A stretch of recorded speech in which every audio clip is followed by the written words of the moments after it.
ability to be able to secure business credit cards. And that's exactly what we're going to talk about during today's training. We're going to talk about the type of money like business credit that you're able to get regardless of revenue, without supplying any proof of revenue, without even oftentimes answering revenue questions, and how you can actually get approved for this based on other factors other than revenue.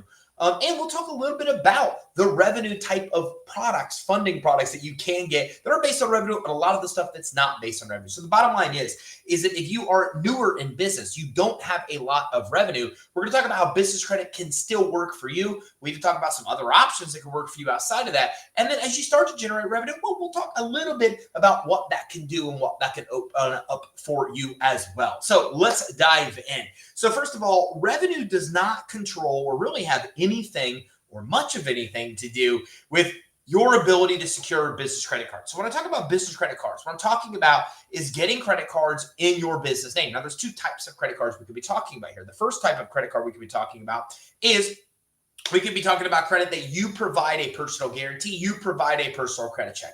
You go to get a Chase credit card, a Barclays Bank, a Bank of America type credit card in your business name you plan on using for business purposes. Now, the other type of this is business credit without a personal guarantee, without a personal credit check, where we build a credit profile and score for the business, and we use that kind of for the business to fund itself without needing all of these other outside factors that may affect our ability to get other kind of financing. And by the way, Texas Realtor is in the house. Hey, does this work with 1 month old corporations? It does. And I'll talk to you a little bit about that as we proceed. And Yvonne is in the house. Hey, Queens, New York, African Holistic Health chapter of New York. Thanks for coming in. So if you're just coming in, tell me your company name. I'll give you a shout out right here on the actual live stream. Okay, so let's answer, first of all, Texas Realtor's question. Yes, business credit can work for any business, even if it just started today. If you just formed an entity today, you can actually get approved for starter vendors, have those reported on your business credit reports. Then as you continue to see those reported on your business credit reports, you can get more and more credit, higher and higher limits without revenue, regardless of industry, and so many other factors. So if revenue doesn't control business credit approvals, then what does control business credit approvals? Well, the very first thing that controls business credit approvals is how your business is set up. Is your business legit, or is it credible? Is it not? And this is the biggest factor that we get you turned down as you're just starting to build business credit, as you're just starting to get credit cards that are not based on revenue. And what I mean by that is that, first of all, think of it like this. You need to separate yourself completely from your business. Your business should be able to stand on its own. If you want your business to get credit cards on its own, and you want your business to be able to stand on its own and get you away from personal guarantees and personal credit checks, then the business needs to be separate from you. You need an entity. You need an EIN. You need a separate address for your business, not a home address, a separate phone number for your business, not your home phone or mobile phone. You need a website for your business, a separate email address for your business, not a Gmail or an AOL, like an actual info@creditsuite.com type of email address. You should get a license for your business. I'll talk about some vendors today that will give you a $2,500 credit line just because you have a business license. You should have a bank account set up for your business. Your business should be its own living, breathing thing on paper. Every single question on an application leads to that business being separate from you. It's the very first thing you have to do. And by the way, it's one of the most important things that credit issuers are looking at when they first are evaluating your ability to get approved for business credit cards. It's not revenue. It's, does your business even look legit? Do you look credible? Do you look like a real business? Or are you like a sole proprietorship using your home phone or your mobile phone as your business phone, using your home address as your business address, still running your money through your personal bank account? That is a big difference between that and somebody that has separated all of these factors. So it's the very first thing you need to do. Now, the second thing is business credit approvals are based on really two types of credit: consumer and or commercial. And let me give you a rundown of this. So first of all, there's a program called Credit Line Hybrid, right? You can get it even as a brand new startup business. So we have real estate agents here. We have real estate investors. So you could come in as a brand new startup, just form my entity today. You could go and get Credit Line Hybrid and get $50, $100, $150,000 in real credit lines. You can get 0% financing, and these are no doc. So that means there's no documentation. There's no bank statements. There's no tax returns. There's no P&Ls and balance sheets and all that stuff that verifies revenue. None of that's even needed. You can get this as a brand new business, but it's based on your personal credit quality. So if you have a 680, 700 type credit score, you can get this kind of funding. If you have a friend, a family member, or somebody else that will sign as a guarantor, you can get this kind of financing with their credit or your credit, either way. Now, the other side of this coin is business credit quality. If you want to get away from personal guarantees and away from personal credit checks, then what happens is we have to create a secondary credit profile for the business. We have our personal credit, and then up pops our business credit profile and score. It has a history. It shows we're paying our bills as agreed. We're getting approved for accounts. We're paying those bills on time. They're reporting to the business credit reporting agencies. As we put more and more stuff on this credit report, the less and less our personal credit is needed. So if you're being asked for personal guarantees, if you're supplying personal guarantees, it's because this is still the case. Your personal credit is still way more valuable and shows a lot more history to a lender than your business credit profile. It might not even exist on the business side.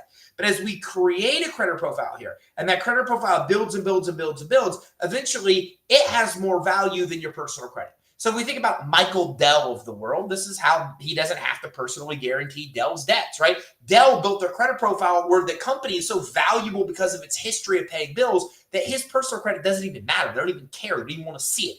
So that's how it works. So we've got to be able to build a business credit profile and score. And this gets us away from these personal guarantees, gets us away from these personal credit checks. We can get credit that just reports to the business credit reporting agencies, just Dun & Bradstreet, just Experian, just Equifax on the commercial side.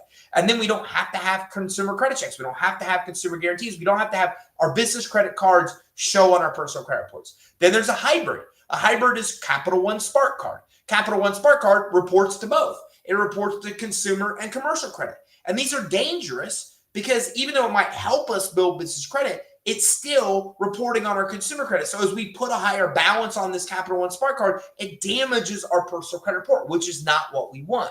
So credit matters when it comes to being able to get business credit cards way more than revenue. As a matter of fact, it's the primary thing that's looked at to get these credit cards. Now, is it personal credit or business credit? That's your choice. It depends on what you're applying for. If you're applying for Bank of America and Chase and all these right from the beginning, then they're going to ask for guarantees or credit check. It's based on your personal credit quality. But if we start building business credit, the more we build this business credit profile and score, the more credit cards we can get without using our personal credit. Now I can go to a credit card issuer like Amazon or Best Buy or Apple or Dell or HP or Nordstrom or Macy's or Staples or Office Depot or every fuel station in the country or MasterCard, Visa, MasterCard or American Express. And then we can go to the credit card issuer and go, I don't want a personal credit check. I don't want to provide a personal guarantee. And they'll say, well, you kind of have to. I say, no, I kind of don't. My business can stand on its own. Pull my business credit reports. And they pull those business credit reports. And they say, wow, okay, you're good. Like you have enough established credit, enough history for your business that you're right. We don't need you personally. Now we're going to start approving you based on the business. And they give you a $10,000 credit card. Then you go to Office Depot and they give you a 15. And then you go use that. Then you go to Dell and then you get 20. And then you go to Best Buy and then you get 40. And now what happens is all those other limits are 20, 30, 40,000 as you continue this process. And they no longer need your personal credit. So it does come down to credit. When you're getting business credit cards, that is a factor other than revenue that matters. It's either personal credit quality or business credit quality. The choice is yours depending on what kind of credit you're actually applying for. Now, there are other factors, but before we jump in, let me actually talk about Shandi here. Shandi says, hello, Shandi from Columbia with Dream 12 Properties. Thanks for coming in. Marco, at what point can a business PG itself? Okay, so here's what it comes down to. A business, I think it's in the wording. How can we get away from personal guarantees, right? That's what Marco is basically saying. How can we have the business stand on its own? Well, the short answer is it starts immediately when you start building business credit. And then the more credit you build, the more you get away from these guarantees. Let me give you an example. I can go today and get a Granger account.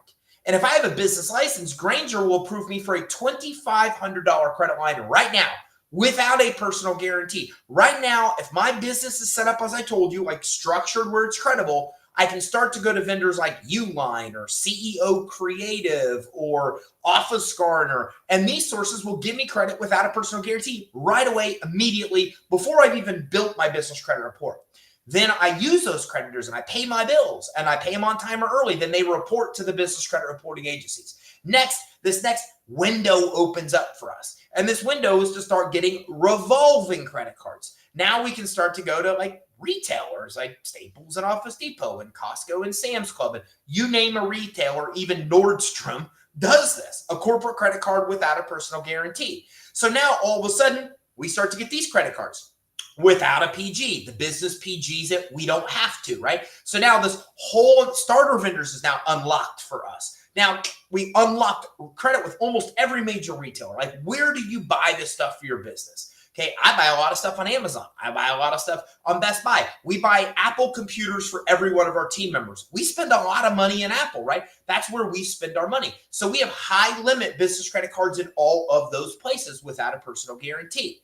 The next thing that unlocks is fuel cards, right? Now, repairing of vehicles, maintaining of vehicles, fueling vehicles, really, really big in the transportation industry. Like an over-the-road trucker could spend $1,000 to fuel his truck. Now, that's unlocked without a personal guarantee. We continue to build business credit. Now, let's say we have about 14 or 15 accounts on our business credit reports. Now we can get Visa cards and MasterCards and American Express cards without that personal guarantee. The business is providing the PG. Okay, now we can get auto financing without a PG.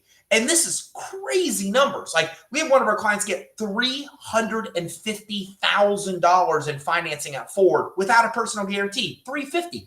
He just legit went in to buy a truck, and they gave him a $350,000 credit line. What did he do? He launched a Turo business. Like, he legit went in to get a truck, built his business credit. They gave him $350,000. He's like, okay. Thought about it as an entrepreneur and launched an entire rental car business through Turo with his massive credit line he was able to get. Another one of our clients got $185,000 in financing. Okay, multiple clients, brand new SUVs and cars they're able to get without personal guarantees. The business is providing the personal guarantee.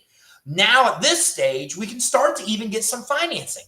We can start to get revenue lending. We can start to get collateral and asset-based loans. And as we continue to build the business credit profile more and more and more and more, then more types of loans become available. Lines of credit without a PG, term loans without a PG, even ultimately SBA loans without a personal guarantee. But how far we get depends on how deep that credit profile gets. The more credit we add to it, the more accounts we have. We move to starter vendors. We move to retail credit. We move to fleet credit. We move to universal Visa MasterCard credit. We move to auto financing, all without a PG. 100% of that you can get without a PG. Then we start to get more loans and credit lines. And the bigger that credit profile gets, the more we can get away from PGs. It's all based on how much credit we have on the credit report. So that's how that actually goes down. Now, the Texas Realtor says, hey, does it work with a real estate LLC? Some banks are funny. All banks are funny, not some. And they're not funny, they're just mean. And here's why.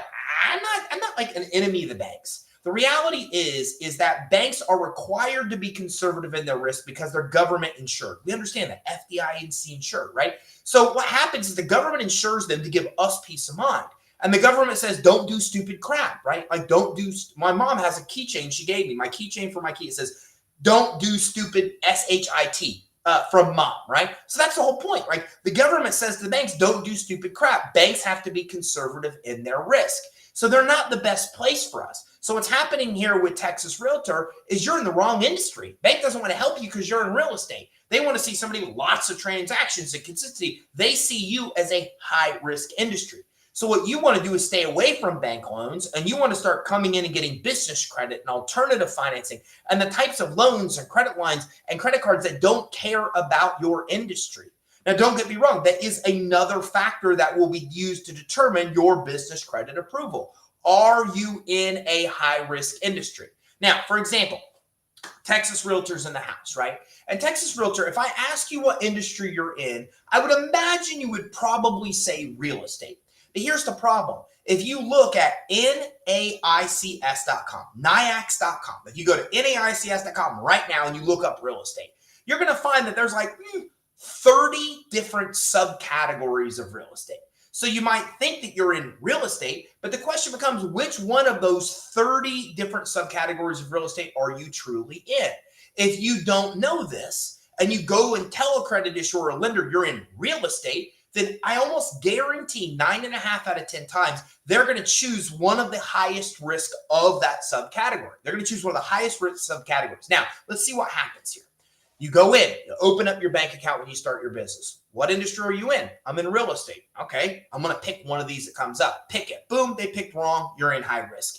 Now, that information gets fed to every other bank in the system, and it also gets fed to the business credit reporting agencies. I mean, within days, the business credit reporting agency and every major bank is seeing you as high risk because that banker put in an industry that puts you in a high risk category. Then it's a nightmare to fix. Now, if we understand what's not high risk, if we go search high risk NAICS or high risk NAICS code, then we can avoid one of the ones that puts us in a high risk category, choose a low risk NAICS code. Then when they say what industry you're in, we're like, I'm in this section of real estate. Here's my NAICS code. You tell them exactly where it is. They put it in their computer. Low risk industry gets spread out. And now it's way, way, way easier to actually come in and get business credit cards. So you can get business credit cards regardless of revenue. Revenue doesn't even really matter. But the quality of your consumer or business credit, depending on which card you're applying for, does. The industry you're in does. You want to avoid being in a high-risk industry. That can hold you back if you choose the wrong industry or they put you in the wrong industry. It gets you automatically denied. Now, and Texan says, does Nordstrom report? So Nordstrom does not report to the Business Credit Reporting Agency, but they will approve you for credit based on your business credit quality. So what I mean by that is this is something I call an advanced vendor.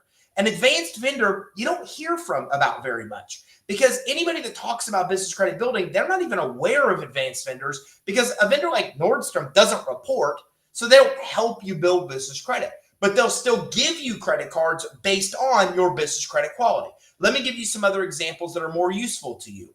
Best Buy, an Apple, John Deere. I'm from Indiana. I got to throw a John Deere in there, right? So the reality is that these other advanced vendors are the exact same way. They will give you credit when you have none, but they don't report the credit, or excuse me, they will give you credit card approvals based on business credit quality, but they don't report the credit they give you to the business credit reporting agencies. Still very useful because, like, I don't know, I like having a $30,000 credit line at Apple that doesn't require a credit check or a guarantee. Would it be nice if Apple reported my credit history to Dun & Bradstreet? Yeah, that'd be cool. But even if they don't, I don't care. I still have a $30,000 credit line with Apple without the personal guarantee, without the personal credit check. And by the way, Apple's notorious for giving about $10,000 to $20,000 approvals without a guarantee and credit check very early into the business credit building process. Now, OG Big Fizz says they also have a nonprofit organization. The same thing applies for an LLC. The same thing applies for a corporation. The same thing applies for a for-profit, for a nonprofit. Let me tell you where you run into problems. Texas realtors in the house, real estate agent, tough to get loans. A lot of banks do not like to lend to those in real estate. And it's just because, like, real estate agents, for example, only have money coming in once in a while. So, like, if you don't sell a home next month, well, then they really worry about your ability to pay them back, okay? If we look at a nonprofit, you're not profitable, right? So that worries a lot of lenders. So it's very hard to get money from lenders unless you show a profit. But business credit, piece of cake, doesn't matter. In both of these circumstances, Texas Realtor and OG Big Fizz, I love that name, by the way, you have no problem getting business credit cards because the stuff that would normally get you turned down for loans doesn't apply to you. Yes, industry is a factor in business credit cards, but it's not a big factor. For loans, it's a huge factor. Like, if they don't like your industry, you automatically are denied. Like, they automatically have industries that they just will not even service whatsoever. And then the lenders that will service those industries, you face way greater underwriter scrutiny just to try to get approved. Now, Shandi says, how often should we apply for credit cards? I got approved for Costco card in February. You should apply for all the credit cards you want as soon as you possibly can. And what I mean by that is that our clients see this based on tiers. There are tiers of credit that become available based on how many accounts you have on your business credit reports. So you might be able to get a Staples credit card with 3 accounts on your business credit reports, but you might not be able to get an Office Depot until you have 6 accounts on your business credit reports. So inquiries do not hurt you in the business world, Shandi. So you can apply for all the credit you want, and it's not going to hurt you, with one exception. The one exception are fuel cards. You see, fuel cards are underwritten by the same source, most of them by WEX. So if I try to go get a Pilot Flying J and a BP Chevron all in the same 72 hours, well, the same underwriter is underwriting those. So when they see multiple applications coming in from different fuel stations, they think it's fraud, and that can basically get you denied and then shut down any approvals that you've had. So outside of fuel cards, you don't want to apply for too many of those in a short period of time. You can apply for all the credit you want to because inquiries don't affect your credit scores. How much credit you're applying for doesn't hurt you. It's just a matter of apply for what you need, actually use the credit, pay the bill. That's what will help you get future higher and higher and higher approvals. And Mike is in the house from St. Louis, and Texas Realtor again says, hey, they'll lend against real estate, but won't help you get it. Hello, I'll say marketing for my buyers. Yes. So what it comes down to is this. So if you're trying to get money to buy real estate, then that's a different story, right? Because there's funding that's specifically for that purpose, where we're using a property as collateral for the debt. That is the definition of a mortgage, right? We're using a property as collateral for the debt. But the problem is no lenders like industries like real estate investment or real estate agents where your income is sporadic. It's not a bunch of money coming in consistently. Never forget the lender's number one priority is, are you going to pay them back? What is the likelihood that you will pay them back? Well, if you are a real estate agent and you are doing 3 properties a month, well, man, what happens if you only do 1 property next month? What if something happens? You get sick, you can't show properties, and 2 of those don't happen. Well, then that's a third of your income gone in one transaction. And that's what they're looking at. It really, really, really creates a hardship in your ability to pay them back. That's why they don't like a lot of people that just make sporadic money here and there versus the consistent money. Now, the good news is that's okay. We just have to get away from lenders that look at that stuff and start going to credit and financing that doesn't like business credit. We can still build business credit profiles and scores, get very high limit accounts for Visa, MasterCard, auto financing, every major retailer. Then that business credit report makes us more lendable. Then there still opens up and unlocks a lot of funding we can get. But when we're trying to go in and get a loan for our business as a high-risk industry, and we don't have an established business credit profile and score, things start stacking up against us. And this is something I call compensating factors. Man, I can tell you, I was masterful in the mortgage industry, masterful, because I was very, very good at writing letters of explanation. And my letters of explanation said this: I screwed up. I know. Hey, if you're trying to look at approving me and you're thinking about it, here's where I screwed up. I did this wrong. I've screwed up my credit there. Here's what happened. Here's what happened. I just immediately put all the negatives up front. An underwriter's like, what is happening right now? This person's literally telling me why they shouldn't approve me. It pulls them in. They're like, why would anybody tell me all the negative stuff? And then I end it and say, I admit it. I screwed up. Here's what I did to fix it. I learned my lessons. Here's proof that I learned my lessons. And then I get into compensating factors. Here's why you should still approve me. Past that, I made mistakes. I've learned. Here's the proof that I've learned and recovered. And here's all these positive things. I have good time in business. I have good established business credit. I have whatever it may be. I start all of a sudden start showing all the compensating factors. And so from an underwriter's perspective, they see people usually try to hide things from them. And now a borrower says, I'm not going to hide it. I was a mess. Here's what happened. It screwed everything up. And then I learned my lesson. And it's like a story. It's the story framework, right? Donald Miller's story framework, right? I had these adversities and this happened and I got knocked down. And then I met a guide and somebody helped me. And then I got knocked down and had a bigger obstacle to overcome. And I figured that out, learned lessons and grew. And then I recovered from that. And then here's all the good stuff that happened. That gets deals done. So what we've got to do is business credit's a compensating factor. If you're in a high-risk industry, an industry that's harder to get loans, well, then when we build a big, strong business credit profile, it's way easier to get those loans because a lender says, I don't know, I don't like your industry. And you say, I get it, but look, my business has clearly paid its bills on time for years. I got 10, 20, 30, 40, $50,000 credit lines. A lot of them, I'm paying them all as agreed. So why would you not give me $50,000 if I have $1 million or whatever it may be on my business credit reports? That's how we get past those risks and how we come in and actually succeed. And Doc motivates, says, hey, Ty, my man, good afternoon. Thank you for coming in. Everyone watching, smash that like button. I appreciate that, Doc. Thank you very much. Dwayne says, retail, clothing, apparel. Thanks, Ty, Crandall. We really appreciate everything. And it's a blessing to be a part of the community, Chris. We appreciate that. So, yes, same thing applies for retail. Same thing applies for clothing and apparel as well.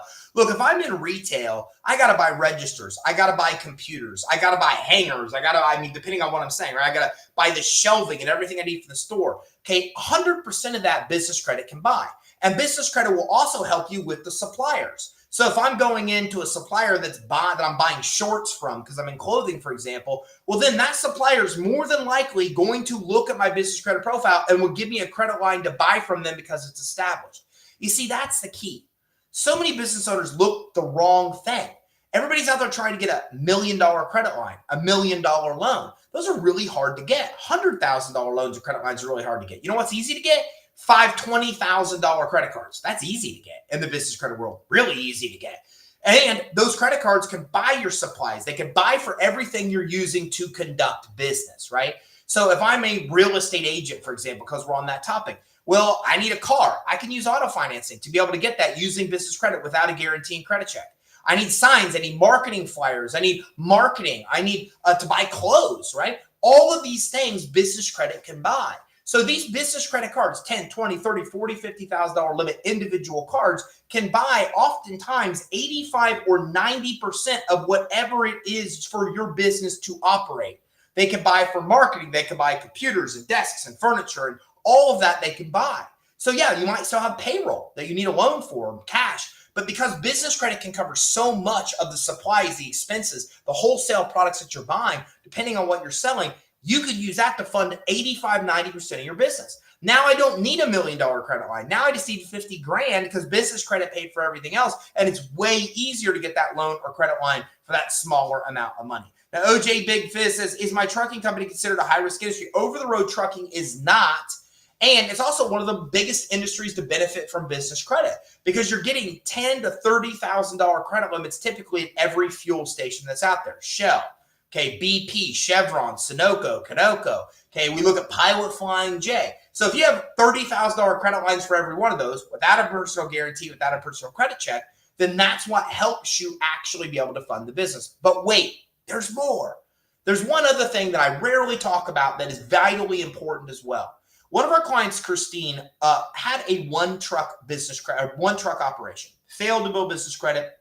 3 companies she tried to do it on her own, tried to get money in the bank. It all didn't work. About to give up. Came to us. We helped her through what I'm telling you now. It's actually accomplished over $1 million in business credit is what she was actually able to do.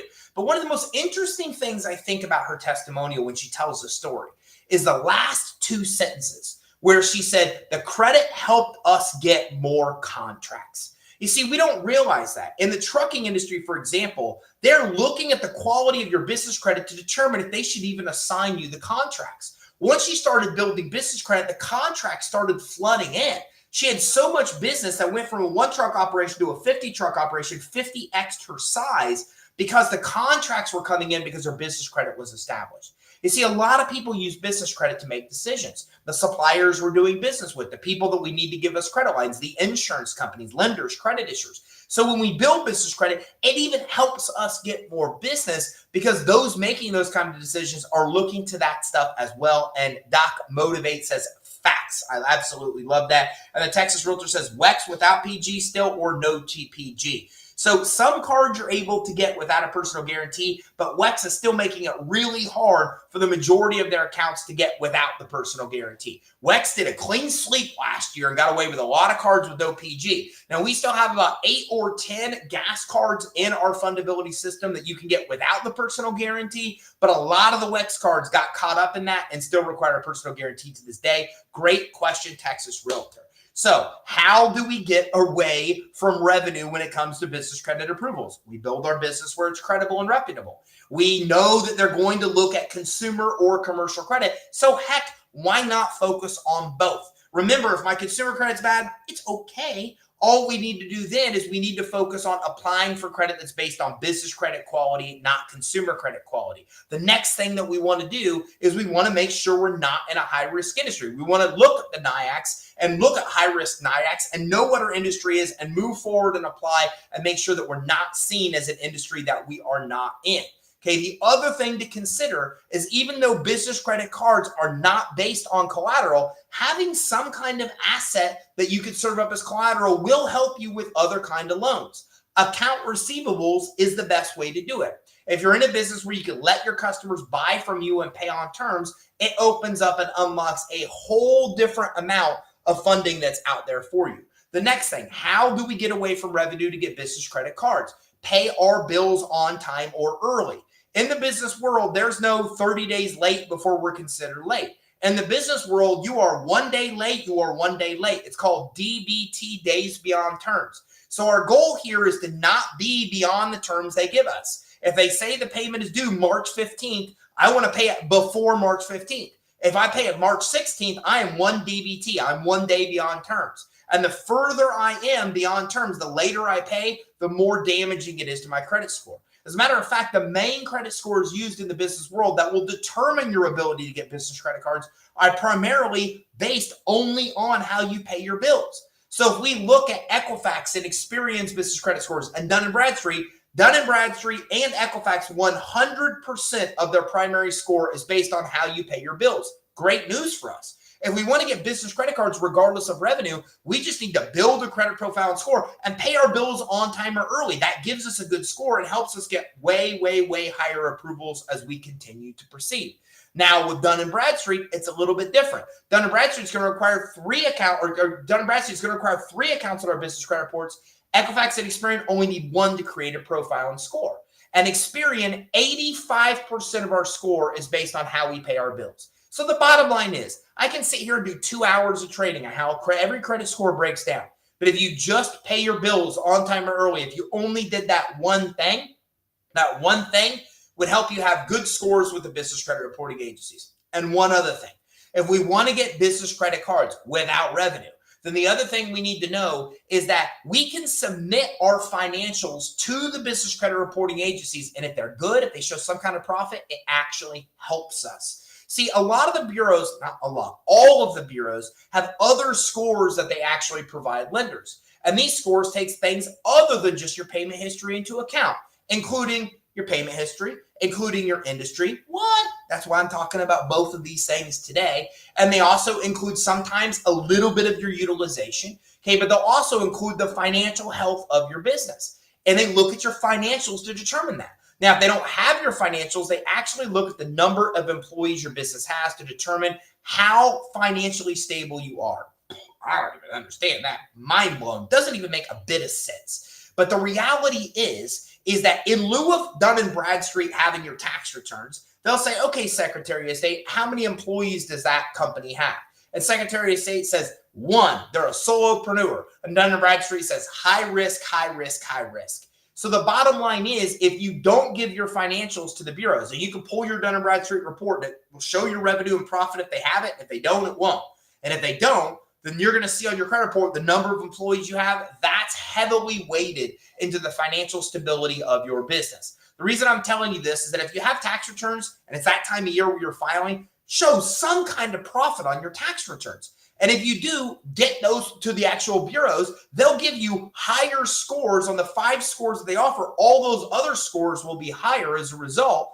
And then you have a way better chance of getting the credit and financing that you want. Don't have financials to show a profit? Then make sure when you say how many employees you have with the Secretary of State, you don't cut yourself short, right? Don't be light on that number, because the more employees you have, the more stable they look at you being financially. I'm not saying it makes sense. I'm just telling you how they evaluate borrowers. So again, send your tax returns to D&B, Equifax, Experian. If you have them, if they show a profit. If not, be cautious when you say how many employees you have filing annual reports. That will calculate in to the financial health of your business and determine your ability to get approved. Okay, so Texas Realtor says 5 minutes late, 1 day late with Fuel Man. Yes. So, well, don't go late at all on anything. Look, you know how beautiful it is that we can easily control our business credit scores? Our consumer credit scores are a mess. They're based on payment history, right? Utilization, how much credit we're getting, the credit mix, how long we've had credit. They're literally designed that if we try to improve part of it, we damage another.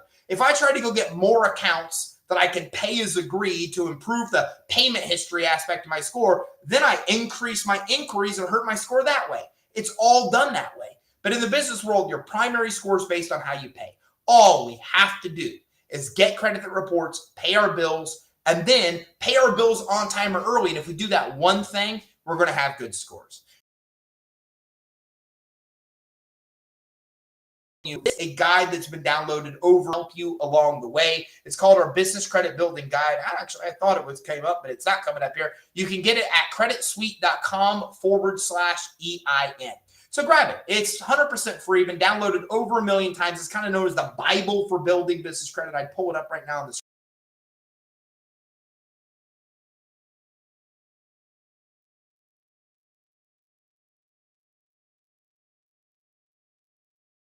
off the screen, but I'm back. Look at that. I don't know what happened, technical difficulties. So download that, scan the QR code, to go to creditsuite.com/EIN, and that's going to give you everything you need to successfully build business credit and get credit cards regardless of your business revenue. If you got value, like and subscribe. We are live every Tuesday, Thursday. We also oftentimes have our podcast released on Wednesday, which has over 1 million downloads. Like and subscribe, and keep your eye out for our next training. We talk about more cool ways to get the money you need to grow your business. Thanks, everybody, for tuning in. Thanks for chatting along the way.